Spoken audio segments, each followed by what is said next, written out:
Nah, Bapak Ibu Saudara sekalian, hari ini kita akan memberikan topik yang penting. Saya mengajak kita membaca Kisah Para Rasul pasal 1 ayat 1 sampai 9. Saya mengajak kita membaca bergantian. Saya membaca ayat pertama, lalu kita bersama-sama ayat yang genap, demikian seterusnya. Mari kita perhatikan. Hai Theophilus, dalam bukuku yang pertama, aku menulis tentang segala sesuatu yang dikerjakan dan diajarkan Yesus bersama sampai pada hari ia terangkat. Sebelum itu ia telah memberi perintahnya oleh Roh Kudus kepada rasul-rasul yang dipilihnya. Kepada mereka ia menunjukkan dirinya setelah penderitaannya selesai. Dan dengan banyak tanda ia membuktikan bahwa ia hidup. Sebab selama 40 hari ia berulang-ulang menampakkan diri dan berbicara kepada mereka tentang kerajaan Allah. Pada suatu hari ketika ia makan bersama-sama dengan mereka, ia melarang mereka meninggalkan Yerusalem dan menyuruh mereka tinggal di situ menantikan janji Bapa yang demikian katanya, telah kamu dengar daripadaku, sebab Yohanes Pembaptis dengan air, tetapi tidak lama lagi kamu akan dibaptis dengan Roh Kudus. Bersama? Jawabnya, engkau tidak perlu mengetahui masa dan waktu yang ditetapkan Bapa sendiri menurut kuasanya. Tetapi kamu akan menerima kuasa kalau Roh Kudus turun ke atas kamu, dan kamu akan menjadi saksiku di Yerusalem dan seluruh Yudea dan Samaria dan sampai ke ujung bumi. Sesudah ia mengatakan demikian, terangkatlah ia disaksikan oleh mereka dan awan menutupnya dari pandangan mereka. Sepertinya ada satu ayat yang terselip ya. Ya. Nah, Bapak Ibu Saudara sekalian, di dalam tahun 2019 sampai 2023 pernah diadakan suatu sidang sinode gereja. Gereja yang dikenal sangat luas di dunia dan ternama. Dan sidang ini diadakan di Jerman antara 2019 sampai 2023. Diadakan di Jerman dan berharap ada reformasi. Dan saudara-saudara, terjadi suatu kesepakatan yang aneh, yaitu dengan mohon pimpinan Tuhan, gereja ini mulai mengeluarkan pernyataan-pernyataan bahwa sebaiknya pernikahan sesama jenis diperbolehkan. Nah, ini saudara mengagetkan. Itu sebabnya logonya saya coret di sini ya, karena apa yang dinyatakan menjadi tidak selaras dengan apa yang ditentukan Roh Kudus di dalam firman Tuhan. Nah, nanti Anda selidiki sendiri gereja apa ini dan apa arti ini di dalam bahasa Indonesia. Saudara-saudara, Roh Kudus pada waktu memimpin, mempengaruhi, mengarahkan gerejanya tidak mungkin bertentangan dengan firman Tuhan. Sehingga terjadilah konflik di dalam gereja yang di Jerman ini dan menjadi suatu gejolak. Saudara-saudara, Roh Kudus waktu memimpin, mempengaruhi gereja, pasti sesuai dengan firman Tuhan. Dan dalam hal ini kita akan memikirkan apa yang menjadi ketentuan Roh Kudus di dalam dia memimpin gereja. Hari ini tema kita adalah Roh Kudus dan misi gereja. Saudara-saudara, peran Roh Kudus bagi gereja, bagi orang Kristen, bagi jemaat, itu ada beberapa.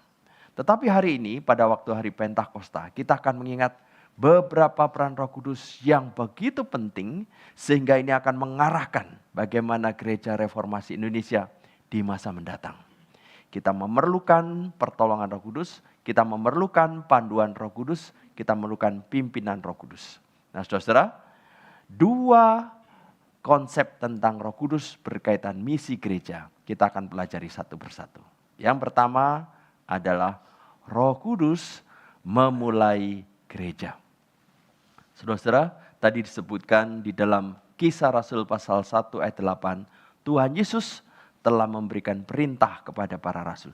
Di manakah peristiwa ini? Peristiwa ini terjadi di sekitar Yerusalem. Nah, Yerusalem menjadi kota yang menjadi perhatian Tuhan Yesus dan menjadi suatu kota yang banyak disebut hingga hari ini. Ini memang kota yang sengaja dirancang oleh Tuhan menjadi pusat berita. Nah, saudara, di dekat Yerusalem itu ada suatu daerah namanya Bukit Zaitun. Tempatnya di mana? Tempatnya di kanan atas ini. Jadi saudara, di situ ada Bukit Zaitun dan di tempat inilah kadang-kadang Tuhan Yesus berkumpul bersama muridnya. Kadang-kadang dia berdoa. Nah, saudara, pada Kisah Rasul pasal 1 ayat 8, Tuhan Yesus menyatakan pesan kepada muridnya. Ini adalah pesan yang kita mungkin sudah pelajari berkaitan kenaikan Tuhan Yesus. Nah, saudara, Tuhan Yesus berpesan pada murid-muridnya, tetaplah berada di Yerusalem. Nah, Anda bisa bayangkan murid-murid yang beberapa hari yang lalu mengalami guncangan dengan berbagai peristiwa mengagetkan. Sekarang diguncang lagi dengan kebangkitan Tuhan Yesus. Sekarang ditinggal oleh Tuhan Yesus. Anda bisa bayangkan bagaimana perasaan mereka.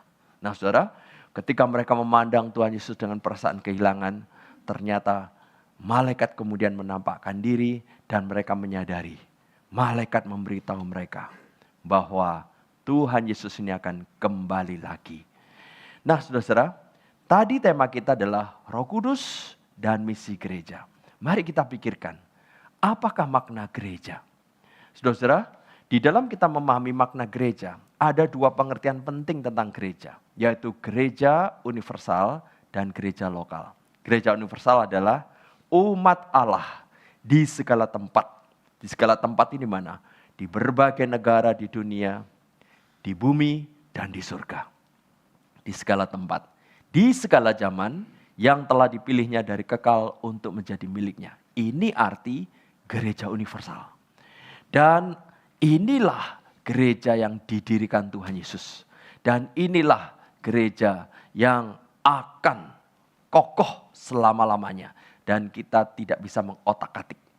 Tetapi saudara, berkaitan gereja dan misi gereja, Roh Kudus dan misi gereja, yang perlu kita pikirkan adalah apakah arti gereja lokal?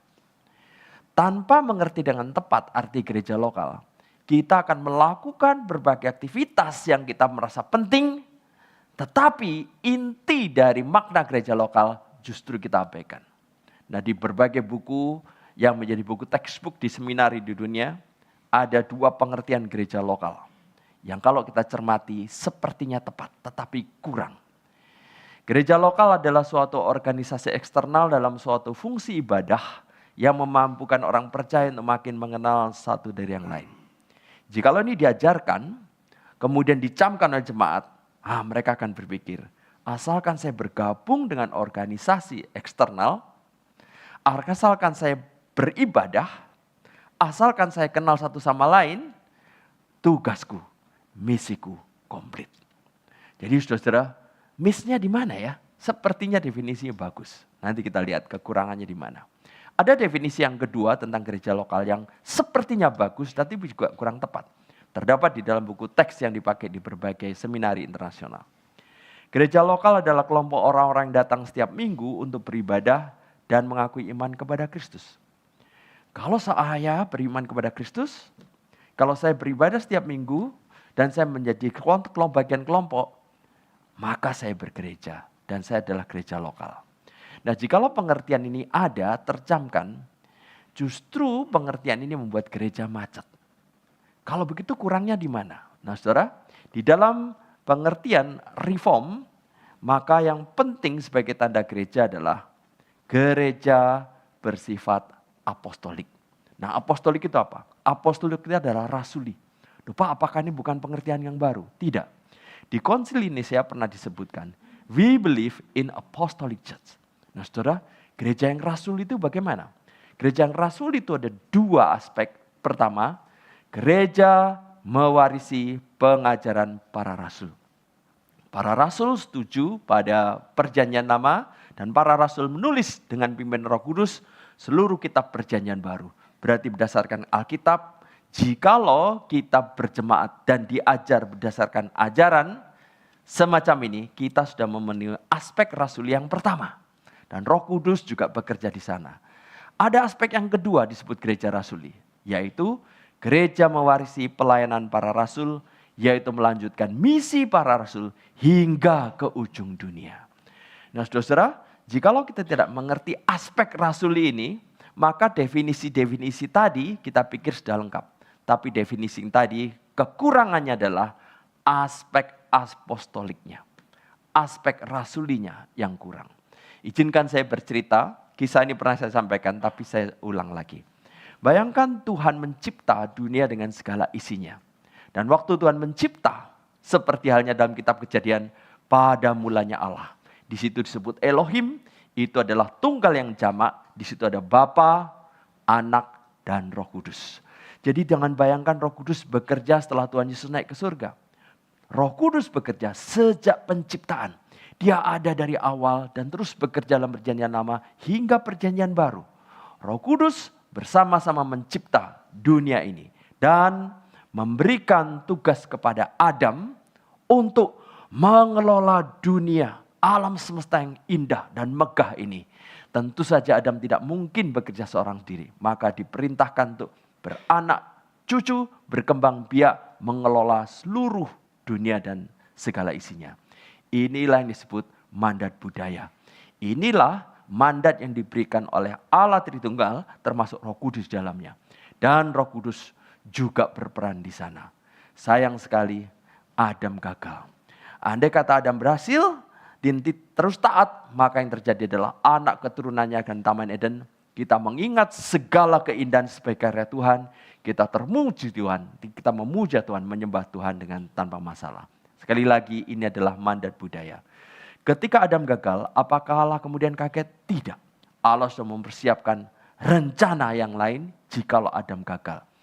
Itu sebabnya Allah kemudian menampakkan diri kepada Abram yang kemudian hari menjadi Abraham. Melalui Abraham, kelak akan muncul suatu suku bangsa dan suku bangsa ini kelak akan menjadi agen Allah untuk memberitahukan ke seluruh dunia bahwa dunia dicipta oleh Allah dan mereka ditugaskan untuk mengelola dunia seperti yang Tuhan maksudkan.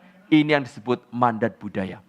Mandat budaya terus dikerjakan di dalam keturunan Abram dan Israel menjadi tugas untuk memperkenalkan Allah yang sejati kepada bangsa lain. Sayang sekali Israel kemudian juga merasa diri eksklusif, menutup diri untuk tidak memperkenalkan Allah yang sejati, sehingga Israel pun gagal. Apakah Allah kaget? Tidak. Allah ternyata sudah punya planning dari kekal jikalau Israel gagal.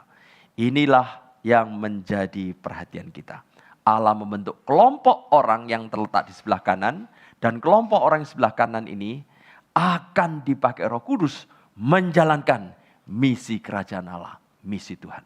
Dan orang sebelah kanan ini adalah kelompok orang yang percaya pada Kristus yang mati dan bangkit. Jadi saudara, Roh Kudus akan terus bergerak memperbarui hati orang-orang sebelah kiri yang di dalam kegelapan, yang mati rohani, untuk dihidupkan, dilahirbarukan, percaya Kristus mati dan bangkit, dan kemudian dipindah ke sebelah kanan. Dan uniknya Yesus Kristus ini adalah keturunan Adam. Yesus Kristus adalah keturunan Abraham. Yesus Kristus adalah orang Israel. Jadi keberhasilan Kristus membentuk grup yang di kanan ini menggantikan peran Adam yang pertama. Yang di kanan ini siapa? Orang-orang yang dipanggil menjadi murid Kristus. Dan ketika menjadi murid Kristus dididik dengan firman Tuhan untuk mereka mengerti apa yang menjadi mandat Tuhan. Jadi kalau di kiri ada orang Yahudi atau non-Yahudi, mereka percaya pada Kristus yang mati dan bangkit melalui karya Roh Kudus, mereka dipindahkan ke kanan. Mereka menjadi kelompok yang di kanan. Dididik, mendapat pengajaran sehingga mereka mengerti bagaimana mereka bekerja, mengelola bumi, mandat budaya dilakukan sesuai pikiran Tuhan. Tetapi Anda bisa bayangkan kalau cuma 2 orang, pasti terlalu sedikit. Maka 2 orang ini diberikan tugas, yaitu menarik orang yang di kiri kembali ke kanan. Inilah tugas yang disebut diutus untuk menjadikan murid Kristus. Ini yang disebut mandat amanat agung yang diberikan oleh Adam yang kedua, Adam terakhir, yaitu Yesus Kristus. Nah saudara, inilah yang disebut mewarisi pelayanan para rasul. Nah saudara, Inilah kelompok orang yang apostolik. Inilah kelompok orang yang rasuli. Jadi saudara-saudara, kalau kita ditanya definisi gereja lokal ini apa? Inilah ya orang-orang di kanan ini. Nah mari saudara-saudara, mari kita bayangkan masih ada orang sebelah kiri yang belum kenal Tuhan. Orang dari berbagai negara, berbagai bangsa, dari berbagai bahasa. Mereka dilahirbarukan oleh Roh Kudus dan orang-orang sebelah kanan yang memberitakan Injil menyaksikan bagaimana mereka beralih menjadi orang-orang di komunitas kanan. Nah saudara-saudara, inilah karya Roh Kudus yang terus bergerak, yang ada setelah Tuhan Yesus naik ke surga. Jikalau Tuhan Yesus tidak naik ke surga, pekerjaan Tuhan Yesus dibatasi ruang dan waktu. Tetapi karya Roh Kudus, maka Roh Kudus bisa bergerak di berbagai tempat sekaligus, di berbagai waktu sekaligus. Itu sebabnya kalau kita baca Kisah Para Rasul pasal 2, kita melihat orang-orang Yahudi dari berbagai bangsa berkumpul di Yerusalem dan kemudian mereka takjub karena Roh Kudus bergerak di sana. Orang dari mana? Dari Arab. Orang Yahudi ada keturunan Arab, ada yang berasal dari Arab, berbahasa Arab, ada dari mana lagi? Ada yang dari Mesopotamia. Daerah yang lebih jauh lagi, ada yang lagi dari Parsi, ada lagi dari Media, ada lagi dari Elam.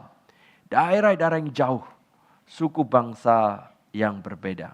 Kapadokia, Pontus, Mesir, Pamfilia, Frigia, Asia kecil maksudnya, Kreta, Kirene, Libya, Roma. Nah saudara, ini adalah daerah-daerah yang disebutkan di dalam kitab suci menjadi daerah-daerah asal orang-orang di mana Roh Kudus bergerak secara momentum melalui Tuhan Yesus yang menjadi model pemuritan, para rasul yang menjadi model, kemudian bergerak ke berbagai suku bangsa untuk menyadarkan mereka.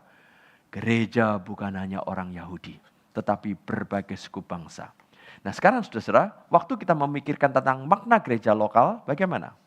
Gereja lokal adalah komunitas orang-orang yang dipanggil menjadi murid Kristus dan diutus untuk menjadikan murid Kristus. Inilah definisi gereja lokal yang mengandung sifat apostolik. Nah saudara, kalau memperhatikan definisi ini, mari kita mulai cermat. Tanpa mengerti definisi ini, gereja lokal akan melakukan banyak aktivitas, kecuali menjadi murid. Kecuali menjadikan murid. Ini menjadi suatu ironis ketika seseorang atau suatu gereja tidak mengerti makna gereja lokal.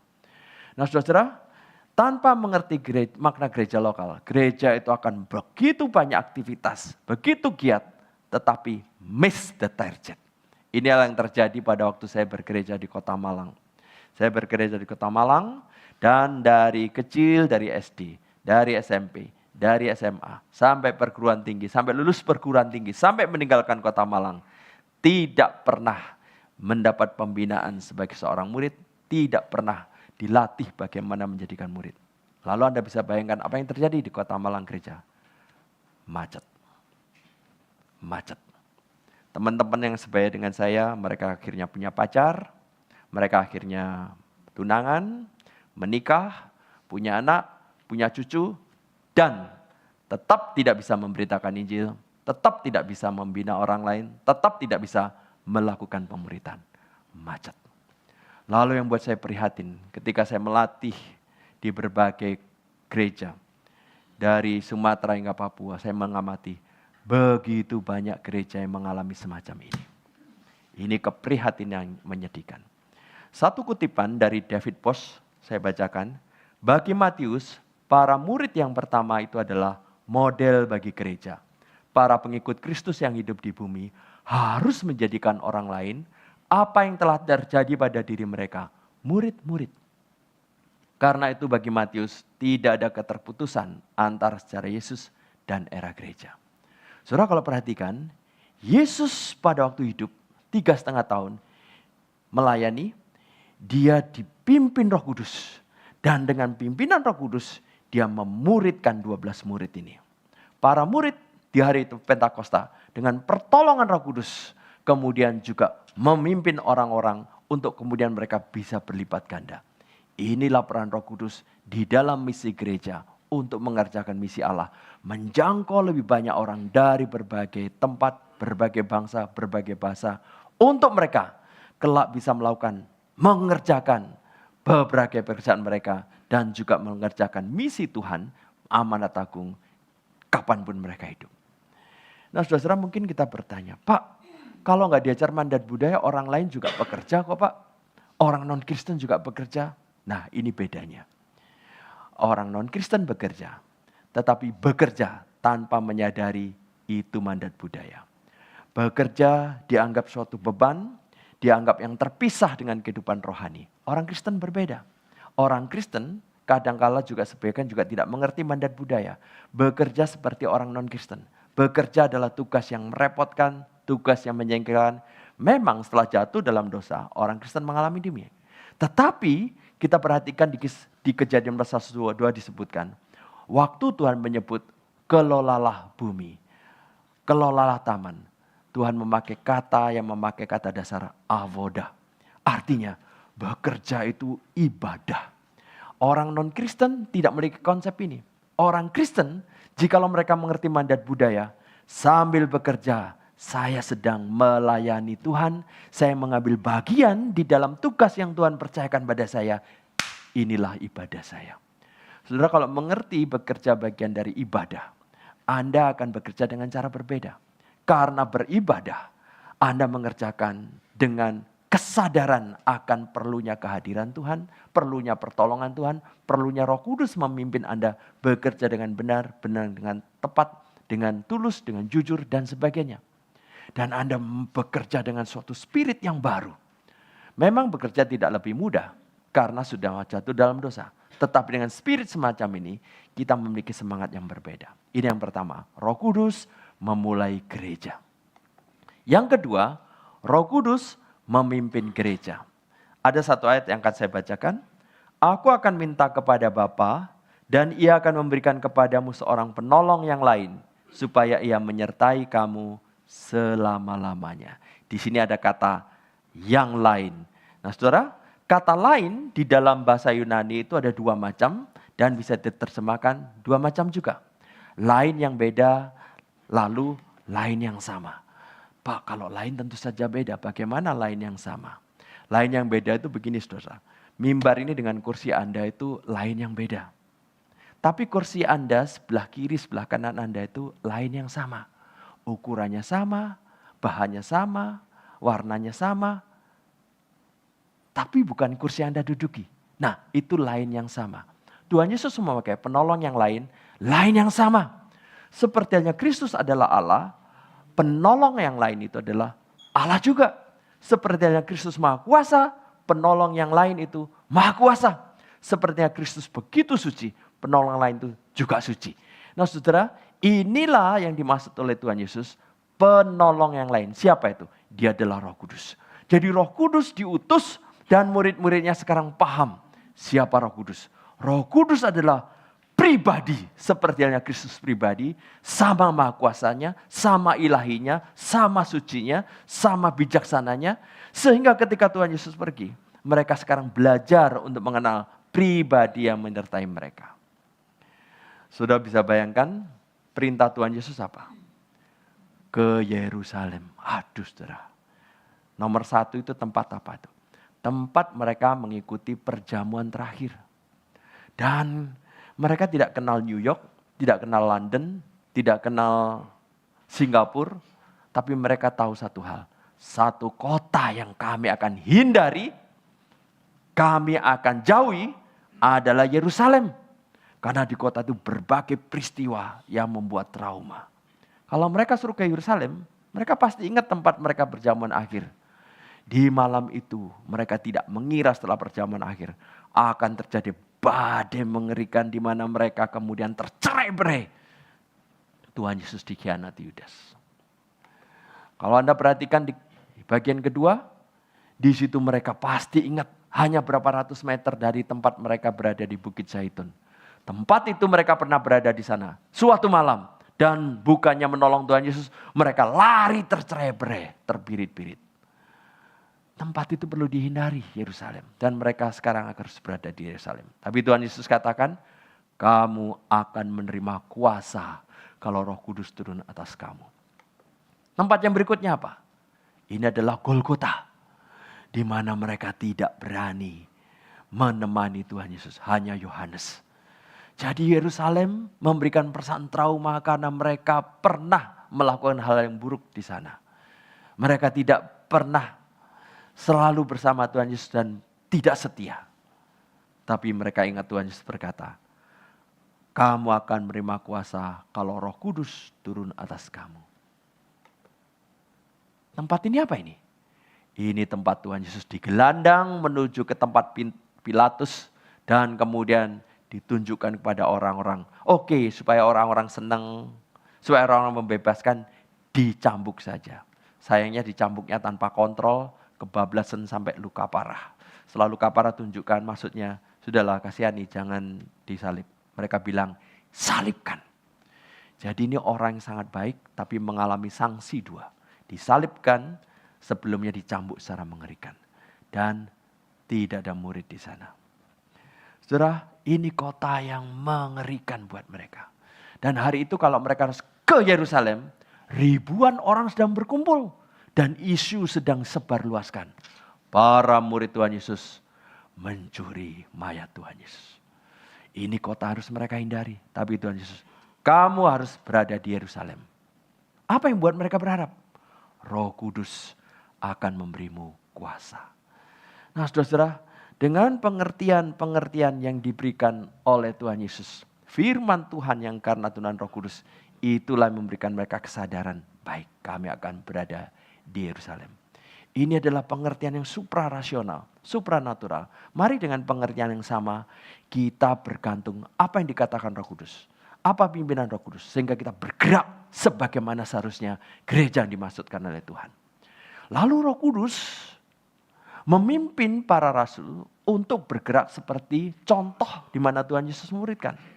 Melalui Paulus, Roh Kudus memimpin bagaimana strateginya sekarang dipaparkan. Mereka melihat model Tuhan Yesus melakukan pemuridan. Strateginya apa sih yang dilakukan Tuhan Yesus? Paulus menulis ini. Apa yang telah engkau dengar daripadaku di depan banyak saksi, percayakanlah itu kepada orang-orang yang dapat dipercayai, yang juga cakap mengajar orang lain. Saudara, pengertian Roh Kudus kepada gereja atau para murid semacam itu menolong mereka untuk bagaimana mengerjakan kekristenan awal dengan konsep dari Paulus. Satu data dari buku ini menarik, The Rise of Christianity. Buku ini memuat satu data semacam ini. Ini terbitkan tahun 97 di New York. Perhatikan jumlah Kristen di Kekaisaran Romawi. Tahun 40 sekitar 1000, tahun 100 sekitar 7.500. Dan 218.000. Tahun 300, 6,3 juta. Lalu menjadi mayoritas. Tahun berapa itu? Tahun 350. Bahkan sebelum dijadikan agama kekaisaran. Wah, kita heran. Kok bisa ya? Apa rahasianya?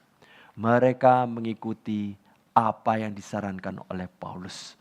Lalu data di dalam literatur mengungkapkan 4 abad katekomenit membuktikan secara luar biasa gerakan kekristenan di Kekaisaran Roma. Apa itu katekomenit?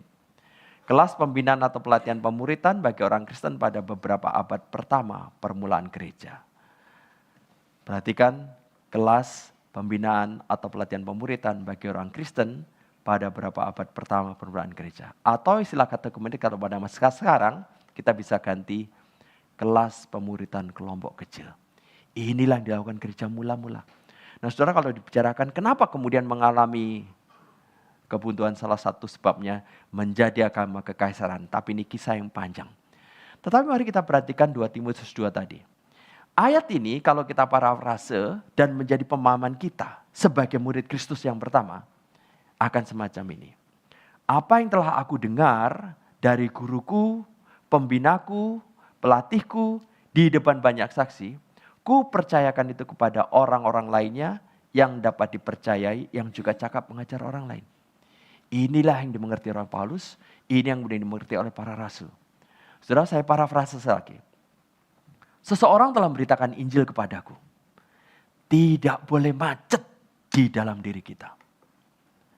Maka aku harus memberitakan Injil. Ini yang tidak saya alami pada waktu di Kota Malang.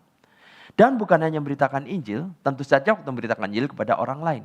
Seandainya saya sudah memberitakan Injil, saya perlu punya perlengkapan sedemikian rupa sehingga bisa melatihnya agar ia bisa memberitakan Injil kepada orang selanjutnya. Saya parafrase lebih lengkap semacam ini. Seseorang telah memberitakan Injil dan membinaku. Maka aku harus memberitakan Injil dan membina orang lain dan melatihnya agar ia bisa memberitakan Injil dan membina orang selanjutnya. Inilah pimpinan Roh Kudus bagi para rasul. Inilah peran Roh Kudus bagi gereja lokal. Dan ini harus menjadi perhatian kita, menjadi prioritas kita. Nah, saudara, saya bisa menyebut strategi Rasul Paulus atau para rasul zaman itu adalah deret ukur. Nah, mungkin Anda bertanya, apa itu deret ukur? Pelayanan kita di Eklesia harus berstrategi deret ukur seperti Tuhan Yesus, Paulus, dan gereja di abad-abad pertama. Saudara, saya dulu menjelaskan deret ukur juga kesulitan. Tapi mungkin saya sudah jelaskan pada sekelompok orang di sini. Mari saya jelaskan sekali lagi dan sekarang seluruh jemaat menyadarinya. Apakah yang dimaksud deret ukur? Di sebelah kiri ini saya mencantumkan yang disebut deret hitung. Jadi kalau kita mengadakan acara yang hadir 500, wah rasanya segar ya, senang. 500, persiapannya berbulan-bulan. Tahun kedua juga 500, tahun ketiga 500. Ini acara yang besar, perlu tempat yang khusus. Di dalam 10 tahun kita bisa mengatakan kami mencapai 5.000 orang. Ini adalah pencapaian yang menyenangkan. Lalu yang disebut deret ukur itu bagaimana? Bayangkan semacam ini. Tadi sudah saya tampilkan ini ya. Bayangkan kelompok kecil. Seperti yang dipakai oleh para rasul. Kita tidak mungkin memimpin langsung 12 orang. Saya dulu jangankan 12 mimpin, 7, 5 aja masih keder. Katakanlah kita mampu memimpin cuma 2 orang. Pemimpin dengan 2 orang bertiga. Nah saudara, bertiga setelah berlatih pengajaran dasar tentang bagaimana beriman, berdoa, saat teduh, bagaimana hidup dipimpin Tuhan, bagaimana belajar untuk memberitakan Injil dan sebagainya. Setelah pelajaran itu selesai, kita kemudian diarahkan untuk belajar membina orang lain dengan cara yang sama. Loh, caranya gimana? Cukup ikuti apa yang dilakukan pelatih Anda. Wah, kalau begitu saya bisa. Nah, kemudian anggaplah masing-masing bertugas mencari 2 orang. Maka 3 dikali 2, ditambah 3 yang sudah ada, Anda bisa bayangkan hitungannya menjadi 9. Nah, saudara-saudara, di total ini menjadi 12. Pak, yang di kiri sudah 1.000 dalam 2 tahun. Yang di kanan baru 12. Apa istimewa yang di kanan ini, Pak? Tapi dalam ketidakmengertian kita atau para murid, ya udah lanjutkan. Tuhan Yesus juga telaten. Bahkan bukannya setahun, bukannya 2 tahun. 3,5 tahun perintah 12 ini. Lalu bayangkan 9 ini masing-masing cuma beraninya 2. Bukan 10, bukan 7, bukan 5, bukan 4, bukan 3. Beraninya 2. Mari kita anggap 2. 9 dikali 2 ditambah 9 yang sudah ada menjadi 27. Kita total ini cuma 39 Pak. Dibanding sebelah kiri 1.500. Apa artinya yang 39 ini? Tapi saudara-saudara, Paulus menyebutkan deret ukur ini sebagai strategi. Sebenarnya dia adalah 3 pangkat 0, 3 pangkat ya. 3 pangkat 0, 3 pangkat 1, 3 pangkat 2 dan sebagainya ya. Kalau kita lanjutkan, ini menjadi hitungan semacam ini saudara-saudara. Ternyata dalam jangka panjang jumlahnya lebih besar. Bahkan saudara, kalau acara di kolom kiri itu yang hadir bukan 500, tetapi 5.000 tiap tahun. Di dalam 10 tahun, 50.000. Tetap yang di kanan lebih besar. Waduh saudara, ini hikmat dari mana Paulus bisa temukan? Tuhan Yesus melakukan, Paulus melakukan, para rasul melakukan. Bahkan saudara kalau kita lanjutkan hitungannya sampai 11, 15 tahun. Anda bayangkan dengan yang di kiri, yang di kanan itu jauh lebih besar. Sekarang kolomnya saya ganti judulnya. Yang di kiri itu deret hitung, yang di kanan itu deret ukur. Nah saudara, Roh Kudus memiliki peran memimpin dengan firman-Nya bagaimana kita seharusnya melakukan pembinaan kelompok kecil, pemuritan yang membuat setiap orang merasakan perhatian dalam kelompok kecil. Dan suatu saat cepat atau lambat bisa memimpin orang lain lagi. Tanpa mengerti makna gereja lokal, bagian yang penting ini justru terabaikan seperti yang terjadi di gereja saya di Kota Malang. Itu sebabnya saya ingin menggambarkan semacam ini, saudara. Ada kelompok orang yang kuning, ada yang orange. Yang kuning itu adalah kelompok orang Kristen yang sadar. Saya harus menjadi murid. Saya belum bisa menginjili, saya belum bisa memuridkan. Saya mau jadi murid. Dibina, ikut suatu kelompok. Dan setelah ikut kelompok, dipersiapkan untuk bisa menjadikan murid. Ada kelompok orang Kristen yang mulai mengerti semacam ini. Tapi ada kelompok orang Kristen sebelah kanan yang tidak mengerti. Itu sebabnya ada semacam orang Kristen yang tidak paham. Jadi menjadi orang Kristen, bergereja, tidak mengerti gereja lokal, dan hidup sebagai orang Kristen persis seperti yang alami di Kota Malang dulu. Juga tidak bisa menginjili, berdoa yang benar bagaimana juga tidak tahu, macam-macam doa itu maksudnya apa, memuridkan juga tidak bisa. Gereja itu macet sampai hari ini. Nah saudara, saya pernah menampilkan data ini. Anda kalau perhatikan di dalam data ini, tahun 2022 penduduk dunia sudah mencapai 8 miliar. Dan Anda kalau perhatikan, tahun 1825, untuk pertama kalinya setelah ribuan tahun, penduduk dunia mencapai 1 miliar. Untuk mencapai 2 miliar hanya perlu 105 tahun. Mencapai 3 miliar hanya 28 tahun.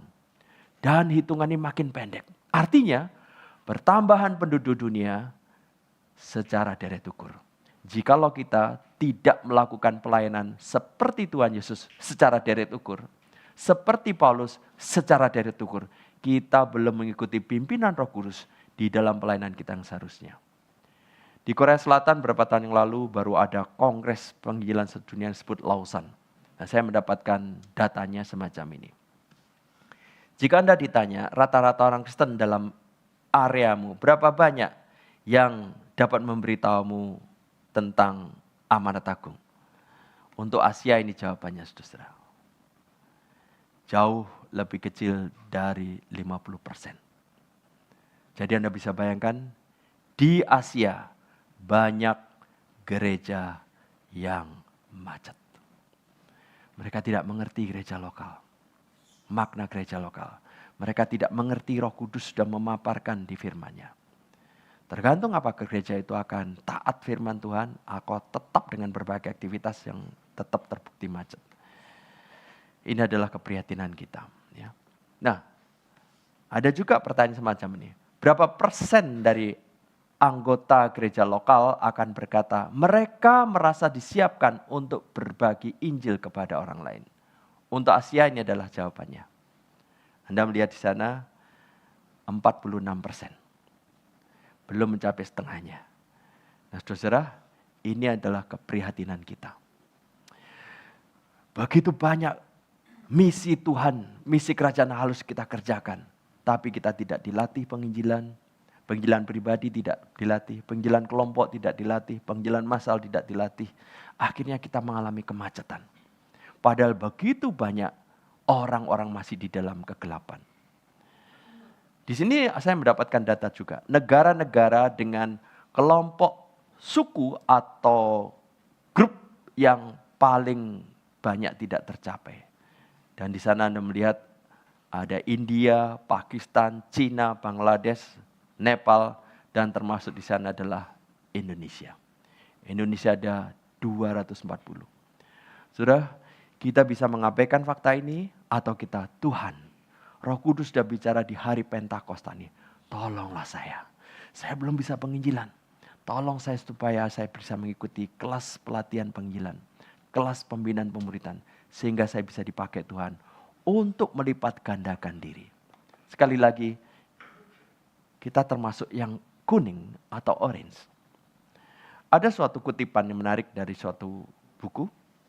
Misi gereja adalah tentang amanat agung melalui mana firman hidup atau Injil diberitakan kepada orang-orang terhilang yang dengan kuasa Roh Kudus menjadikan mereka warga kerajaan Kristus, di mana mereka hidup baginya di setiap bidang kehidupan di dalam ketaatan pada amanat agung dan amanat Injil atau mandat budaya, amanat agung dan mandat budaya. Saudara-saudara, mari kita sadari inilah tugas gereja. Inilah misi gereja. Dan kita bisa mengerjakan misi gereja dengan baik kalau kita diperlengkapi, dibina dengan baik. Saudara, Kristus sudah naik ke surga dan dia menjadi raja. Raja apa? Saya menyebutkan 3 status raja. Pertama, raja kerajaan Allah. Kedua, raja alam semesta. Alam semesta fisik ini. Dia mencipta, dia yang bertahta memerintah. Yang ketiga, raja atau kepala gereja. Nah, 3 kedudukan sebagai raja ini dimiliki oleh Kristus. Definisi Kristus sebagai raja itu apa? Ia memiliki jabatan dan otoritas untuk mengatur dan menguasai segala sesuatu. Everything. Di surga dan di bumi. Bagi kemuliaan Allah dan bagi pelaksanaan rencana Allah dalam keselamatan. Saudara, dengan menyadari Kristus Sang Raja, mengutus Roh Kudus, memberi kita perintah, memampukan kita melalui Roh Kudus, mari kita taat. Waktu kita mentaatinya, kita akan menikmati keajaiban pertolongan Tuhan. Menikmati keajaiban penyertaan Tuhan. Menikmati keajaiban pimpinan Tuhan. Saudara-saudara, inilah yang kita bahas hari ini. Roh Kudus dan gereja. Roh Kudus memulai gereja. Roh Kudus memimpin gereja. Saudara, apa yang dijelaskan tadi saya mau ringkas di dalam 4 istilah. Ini istilahnya. Saudara, istilah seperti rumit ya bahasa Inggris, nanti saya terjemahkan bahasa Indonesia. Pertama, apa yang dimaksud dengan ministry filosofi? Filsafat pelayanan kita harus eklesiologi. Apa eklesiologi? Eklesiologi yaitu kita mengerti apa makna eklesia, apa makna gereja lokal, apa makna kita sebagai orang-orang Kristen. Yaitu komunitas orang-orang yang dipanggil untuk menjadi murid Kristus dan diutus untuk menjadikan murid Kristus. Ini harus kita mengerti. Harus tertanam dalam pikiran kita. Yang kedua, di sana ditulis ministry strategi. Strategi pelayanan. Strategi pelayanan apa? Konsisten dengan yang pertama, yaitu pemuridan. Setiap jemaat harus sadar, saya harus jadi murid. Saya harus bersedia dibina, saya harus bergabung dalam kelompok, dan kemudian dipersiapkan untuk kelak bisa memuridkan orang lain. Nah saudara, pemuridan menjadi strategi. Lalu metodenya apa? Metodenya seperti di abad-abad pertama, pelatihan atau kelas pemuridan. Anda tidak perlu kecil hati kalau suatu saat Anda perlu dibina dalam kelompok pemuridan. Ada mereka yang dibina SMP, ada yang dibina SMA, ada yang baru sadar fakultas, universitas, ada yang baru sadar setelah menikah, ada baru sadar setelah usia 60 tahun ke atas. Tidak apa-apa. Ikut di dalam kelas dan Anda merasakan, oh begini cara menjadi murid yang baik. Dipersiapkan menjadi seorang pemurid, Anda siap melipat gandakan sukacita Anda luar biasa. Lalu saudara, ada yang terakhir, ministry field. Ministry field-nya apa? Setiap teman, setiap orang yang belum ikut kelas pemuridan bisa kita ajak. Jadi saudara, saya bersyukur dulu saya seorang pendiam, penakut, minder, tidak bisa panggilan, tidak bisa pemuridan. Mana bisa saya berbuah. Tetapi saudara, suatu saat dibina saya menyelesaikannya. Sekarang saya bisa. Nah, saya tahu kenapa saya harus takut, minder, pendiam. Supaya Anda yang tidak sepenakut saya, tidak sependiam saya, tidak seminder saya, Anda juga pasti bisa. Asal Anda mau bersedia ikut kelas pelatihan semacam itu. Semoga suatu saat GRI mengadakan dan bisa. Jadi ini kalau saya ringkas semacam ini. Saudara, apa untungnya saya menjadi seorang pemurid, pembina? Hasil survei di Indonesia semacam ini Bapak Ibu. Efek memuridkan orang lain terhadap pertumbuhan rohani pribadi. Dampaknya luar biasa. Anda dipacu untuk berdoa lebih sungguh. Anda dipacu untuk melayani lebih sungguh. Anda dipacu untuk belajar lebih sungguh. Anda berkembang dan meningkat. Itu sebabnya barang siapa ikut kelas murid kemudian juga muridkan, dia mengalami pertumbuhan yang baik. Nah saudara, saya ingin meringkas dalam bahasa Indonesia semacam ini. Prinsip pelayanan, eklesiologi, mengerti apa itu gereja lokal. Strategi pelayanan, pemuritan. Setiap orang bertanya, saya sudah jadi murid? Atau saya siap memuridkan? Silahkan bentuk kelompok. Sekarang setiap minggu saya memimpin setiap Senin ada 2 orang. Kenapa 2? Sekian banyak yang saya beritahu, tidak ada yang bersedia ikut, cuma 2. Memimpin 2 oke. Saya pernah memimpin 3 orang, saya pernah memimpin 5 orang, pernah juga memimpin 1 orang. Memimpin 2 orang dengan setia ikut. Nanti kalau dia selesai, saya senang membayangkan dia akan memimpin kelompok yang lain dan saya beritahu mereka, saya juga memimpin kelompok yang baru. Ini adalah sukacita kita. Dan dengan cara demikian, kekristenan seperti 4 abad pertama akan berlangsung. Mari kita masuk di dalam doa.